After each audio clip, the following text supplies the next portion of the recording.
And we will continue. Right now we're going to talk to the representatives of the attack teams and defense team, red team and blue team. And right now Mikhail Levin is with me, Deputy Director, Expert Security Center, Positive Technologies. Timur Moldaliev, representative of red team Cold Bite. Those guys who are with us for quite a while in top position on the scoreboard. And from the side of the defenders, Ivan Paushkin, Product Team. Hello. Hello, guys. Okay. We also have a colleague from on the stage. I don't have it in my schedule. Can you tell me, please, how should I go back to you? My name is Alexei Loktin. I represent Cyber Tatars. Okay. Misha, how can you describe this situation? How leaders are changing? I see it's not happening. Maybe you see something else. Well, Vladimir, the leaders have been changed during weekends. And it happened naturally because the guys have done a lot of risks. And if you will describe the situation, basically speaking, it's not a complete disaster, but we still have a lot of risks that can be realized, which have not been realized until now. But nevertheless, red team, all red teams together, they've been working a lot. They've realized, they found even a couple of new risks that we have not. For example, free tickets for the airplane. Oh, beautiful, beautiful. We haven't been thinking about it, but they have found it, and we have added this, and we give them points for this as well. And this is a very dynamic situation. Things are being broken, new bugs are being discovered, and we constantly see certain activities. And behind our back, we see guys who constantly read reports, they give comments, they accept them, deny them, and the work is continued. Timur, what has allowed you to get ahead of everybody? How did you do that? Well, honestly, it's the last year's experience helped us. It was our first time last year. It was not a successful experience, but it was an experience. And this year we're moving forward. We know what to be done, how to move forward, how to do it. And, well, defenders sometimes are standing on our way to overcome the challenges. So they are standing on your way. But this is a standoff, you know, it's supposed to be like that. And tell me, please, well, if you might tell me what special techniques, maybe you had some preparation where you have distributed the roles and obligations. Yes, we do have roles in the team. We have guys who are involved in web. We have coders, which do the pen testing. There are networking specialists who's doing the gate connections. So the standard team looks like your team. So we're using everything we can use. So we understand the secret of their success. Timur is the man of his word, and he said that this time we're going to win. And so you've been betting? Well, something like it, something like it. But honestly, we can fight not just for self-assessment and getting the skills, but also for the first three places. Red teams will get significant financial prize. The first place will get the biggest prize, the second a little bit smaller, and the third even a little bit smaller, but these are going to be really good money. So Alexei, I want to talk to you. What motivates you and your team for participation? The skills improvement, money, what else?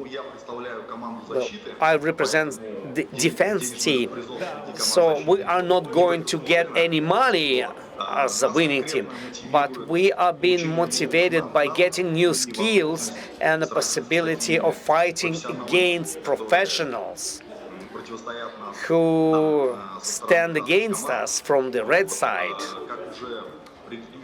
And like in your previous stories, the guys have been telling that blue teams partially are limited in the number of tool sets they can use. So the main vector that we have selected for us and what do we want to get from this event, we have selected the development of monitoring skills and incident investigation skills. 29 hacker teams gives a lot of food for thinking, so our box with artifacts is almost full. So we'll have a lot of things to study in the free time and apply it in real defense. Timur, what about you as a representative of the red team, you personally and your team? What drives you? Well, first of all, the event itself is very interesting and we want to win. And the skills. We are here for the skills. More for the skills than for the money. So we communicate, we break. Alexei, can you tell us please about your team? How did you assemble your team? What was the main principle? Our team is assembled of specialists of our SOC Center Cyber Art. Some of our employees are involved specifically for the standoff. Also, we are coupled by our colleagues from Moscow. So we have a united team which organizes the relations. So we have assembled it just before the event. So in the process of this event, we've been distributing the obligations. We had very little time for preparation, and as I've told you, first of all, we have included into our team our new specialists and incident investigation specialists as well. Ivan, then we'll have a question to you. How you've been preparing yourself for this event? How much time in advance you've started preparing yourself? How you've been distributing the roles? Which key things you took into consideration when you've been preparing? Hello. In the beginning, I would like to say thanks for such a great large-scale event. Thank you. It's a unique thing. Thank you.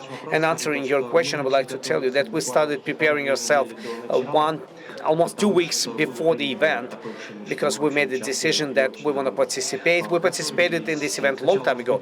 First, we have distributed the roles on the basis of how do we work right now. We represent Rosatom's SOC Center. We took most of our colleagues from our SOC and additionally guys from our IS department. We've been distributing objectives in the directions we have right now. So right now we have people responsible for network infrastructure. We have people responsible for mobile systems and for monitoring as well.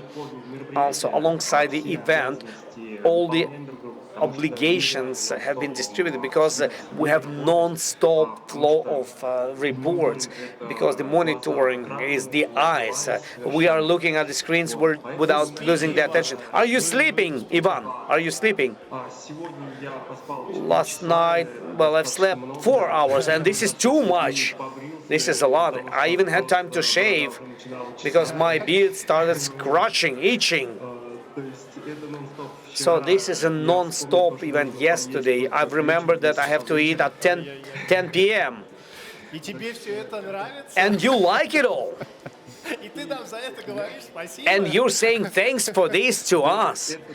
Yes, this is really cool. This is drive, this is action, this is adrenaline. I never felt anything like it.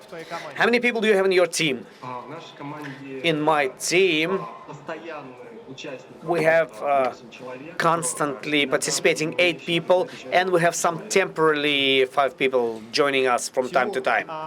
Timur, what about your team? How many people do you have? I know that you have maximum that has been defined by the rules. That's why, how could I reformulate my question? So, are you in the framework of the rules?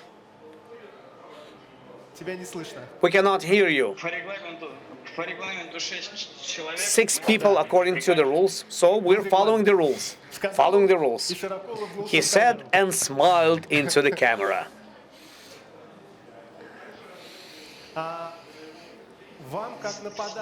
Okay, you as offenders, what was the most interesting in realization? The most interesting, the more difficult? Well, SCADA system penetration in the first office. When we got hold of this, it's the oil plant. First of all, it was interesting for me because I am the employee of the oil producing company. So it was interesting for me to stop the operations. So you have been attacking it constantly, or not only you. We are amongst other ones as well. Okay. Everybody's trying to get hold of it. You're speaking about the petrochemical plant, because it's constantly suffering, pollutes the air with poisonous gases. At least it did it 4 times during the last period of time. In reality, it would be shut down. In reality, it would be shut down immediately. Otherwise, everybody got poisoned. Ivan, as a SOC head, tell me please, how you organized your team during weekends? Unusual question. How do we work during weekends, or why do we work during weekends? Well, I will rephrase it. How did you organize these operations? Because under this question, I have, well, how difficult was it for you as a manager to tell guys, okay, guys, we'll have to work during the weekends? And how many of your guys did go to work, and how many of those they said, well, it's a weekend, I will go to my villa to eat shish kebabs?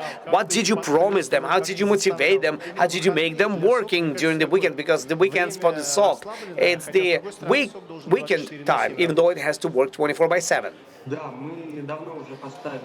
We did have an objective that we will work not in game but in life. When we have incidents, we work even in weekends and at nights.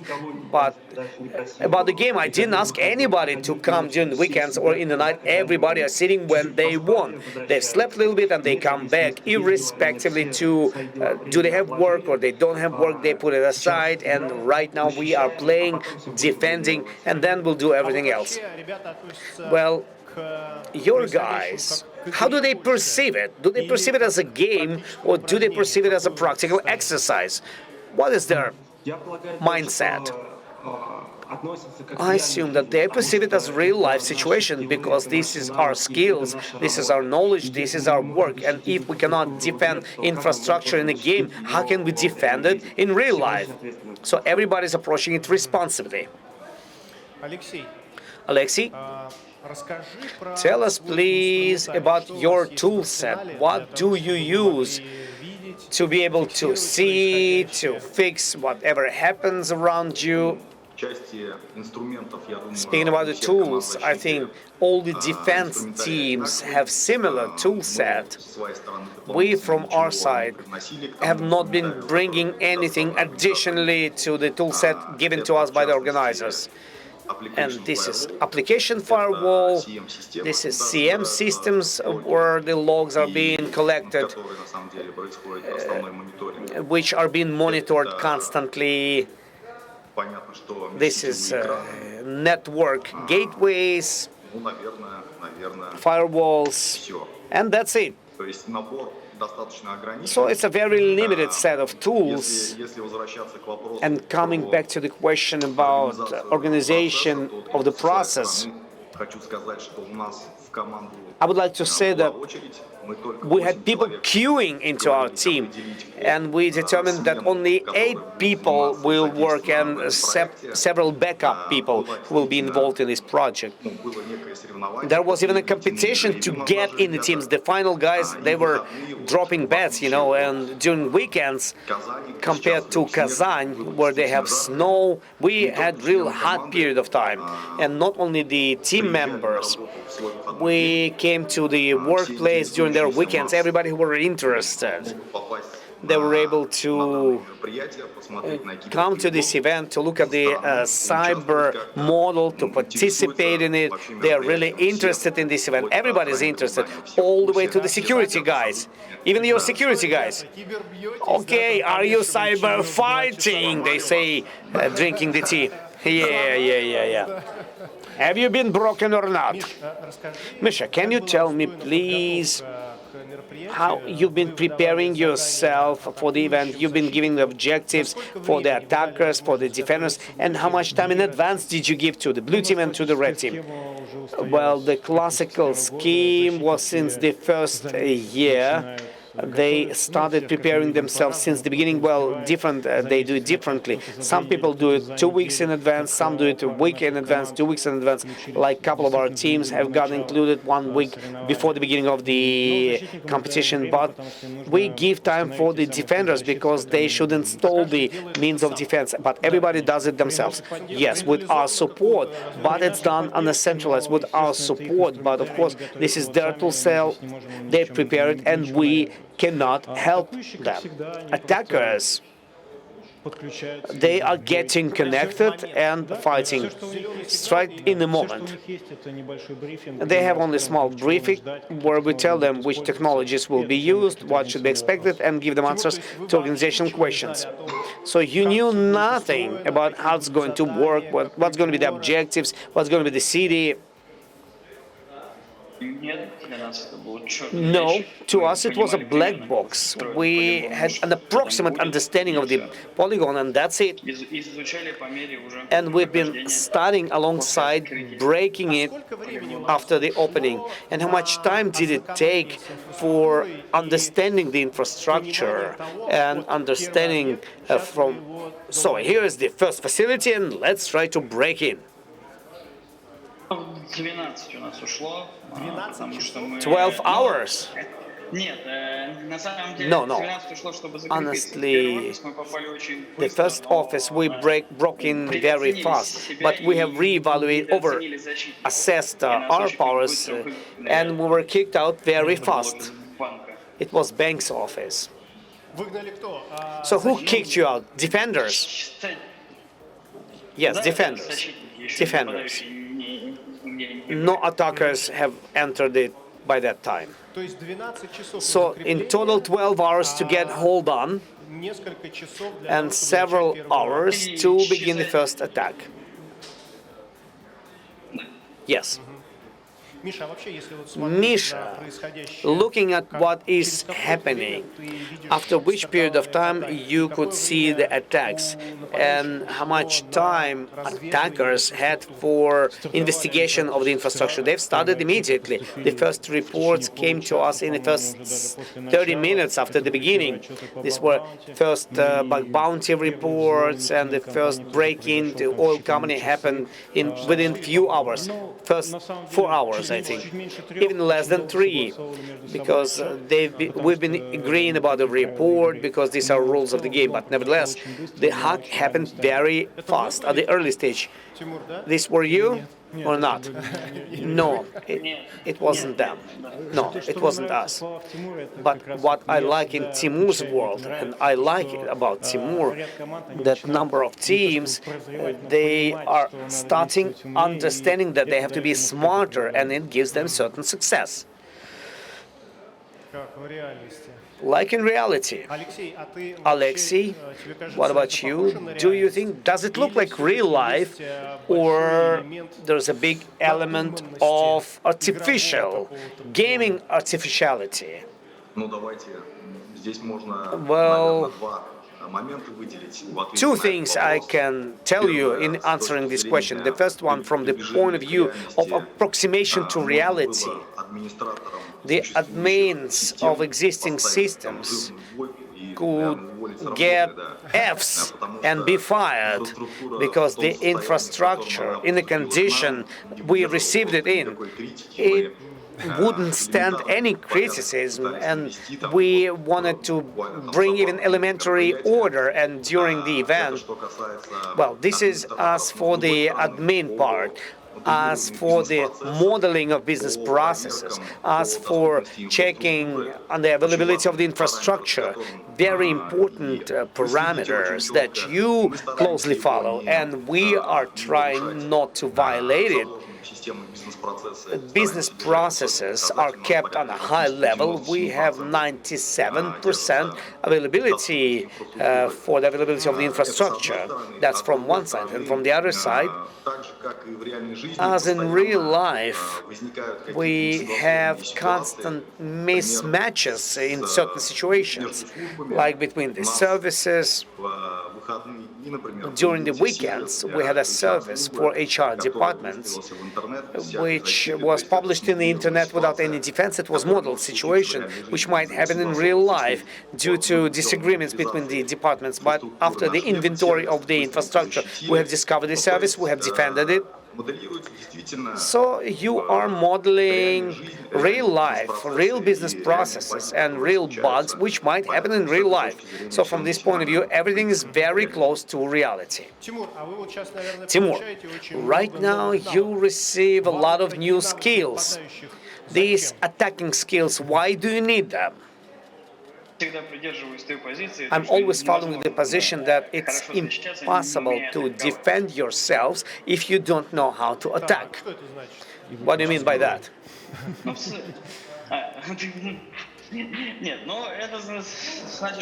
Well, it means that if we want to build proper defense systems, you should think like a hacker. You should think how he should break, how he could break in, and what are the vectors of his attacks in real life and real infrastructure. So think as criminal.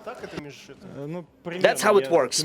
Approximately, yes. I will give answer for the Timur. He is too modest. This team has a big, great Telegram channel, and they have a school where they teach cybersecurity skills, which are applicable, and this practice is applicable also to transfer to a new generation and give them some education. So are you trying to use it for your Telegram channel? Will you use it for the skills that you have acquired? Well, in any case, we stream information, and then we'll have a write-up on how did we go, which attacks we have used for common knowledge and for our courses, things that we've learned for ourselves. Yeah, of course, we'll update this information. Misha, we have 29 attacking teams. All of them, plus, minus, act similarly. So do they have any templates in their actions, or they all act differently? Well, somehow they are similar, but if you will look at the scoreboard, you will understand that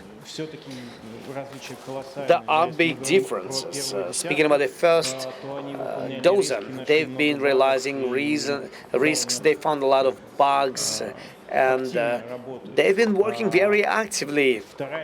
As for the second part of the list, they're less active, but there are some problems. They cannot go through something, maybe they have some problems, possibly they're missing experience. We don't know that, but we see when we will analyze all the reports post factum. And naturally speaking, different teams have different techniques, tactics, tools, and we cannot compare them from this point of view. These are just different approaches, and when we've been doing this stand-up, we wanted to see different approaches, how they work, which approaches are more effective, which are less effective, and I think in a given case it's very indicative. Not an easy fight. Ivan, I see that notwithstanding the fact that yesterday you had a late dinner, irrespectively to the fact that you had enough time to shave yourself and you've been working during weekends, what secret could you share with us, to the guys, from your experience? How can they hold 24 hours more so that blue team would be able to withstand in these attacks?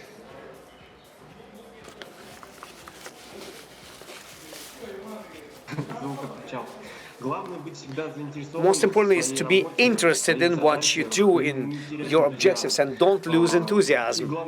And most importantly, we should get check marks in our reports, so we're going to hold for a couple more days. Timur, what about you? What are you going to do to stay leaders? Because there could be some other red teams which are accumulating reports and then bomb, and in the night or in the morning they will publish them and you will not be in the first place. What do you do to hold on? We are trying to get hold in new offices, realize as much risk as possible. So we do it gradually and we're trying to hold our leading positions. I see you feel so confidently during such a long period of time and you're staying in leaders. I cannot say that I wish you success specifically. I wish everyone success.